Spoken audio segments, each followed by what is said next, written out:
ini saya membahas tentang pentingnya pendidikan dalam pembangunan ekonomi. Pengembangan kapasitas dan potensi individu sangat penting bagi pertumbuhan ekonomi.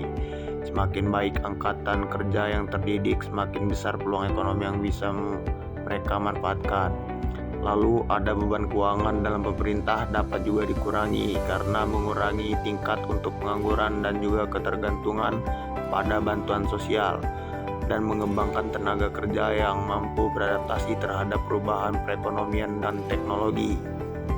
Teknologi dan inovasi dalam pembangunan ekonomi yang terdapat pada sistem globalisasi, yaitu terdapat menjadi dua, teknologi dan inovasi. Teknologi adalah penggunaan ilmu pengetahuan untuk menciptakan alat, sistem, dan proses peningkatan efisiensi. Dan inovasi adalah ide atau produk atau proses baru yang meningkatkan cara kerja dan efisiensi di berbagai sektor.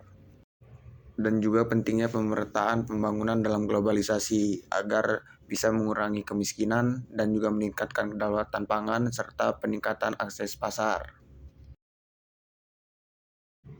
Lalu fiskal dan moneter untuk pertumbuhan ekonomi. Kebijakan fiskal dan moneter adalah dua alat utama yang digunakan oleh pemerintah dan bank daerah untuk mengelola perekonomian dan mencapai tujuan ekonomi makro seperti pertumbuhan ekonomi, stabilitas harga, dan pengurangan pengangguran. Ada juga peran investasi asing dalam pembangunan ekonomi. Yang pertama, efisiensi produksi negara tuan rumah dan kualitas produk lokal dapat ditingkatkan. Yang kedua, meningkatkan kapasitas produk negara tuan rumah dengan membangun pabrik. Yang ketiga, pemerintah juga dapat meningkatkan pendapatannya dengan mengenakan pajak. Dan keempat, membantu negara tuan rumah dalam mendiversifikasi perekonomiannya. Ada pula tantangan pembangunan ekonomi, yaitu pemanfaatan sumber daya alam yang tidak efisien, kedua, infrastruktur yang buruk atau tidak memadai, dan ketiga, pendidikan dan layanan kesehatan yang rendah kualitasnya akan membatasi perkembangan sumber daya manusia.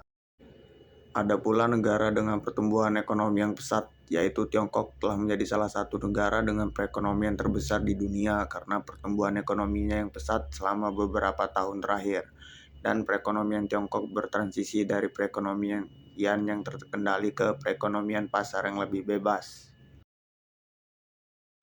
Dalam penjelasan yang saya sampaikan ini, saya dapat menyimpulkan dalam presentasi ini saya telah membahas tentang berbagai aspek penting yang mempengaruhi pembangunan ekonomi, termasuk tantangan yang dihadapi seperti ketimpangan ekonomi, pengangguran, keterbatasan sumber daya, dan ketidakstabilan politik.